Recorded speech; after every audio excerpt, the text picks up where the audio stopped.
I thank the noble Lord, but surely a pause in fighting is not enough. We need a permanent ceasefire now. But very specifically, I'm sure the noble Lord is aware of the awful fate of 6-year-old Hind Rajab, calling for help in the midst of the bodies of her dead relatives, who appears to have died with 2 Red Crescent would-be rescuers. Has the government, or will the government, demand answers from the Israeli government about what happened to Hind and her family and the rescuers? And is the government challenging the Israeli government about the risks to hundreds of thousands of children in Rafah, now in the path of the Israeli offensive?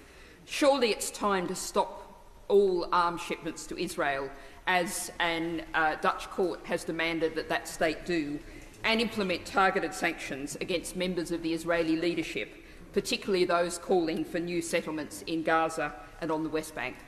The noble lady asked a number of questions there. First of all, the case she raises is completely tragic, and what is happening in Gaza is tragic. We want to see an end to this suffering, an end to this killing.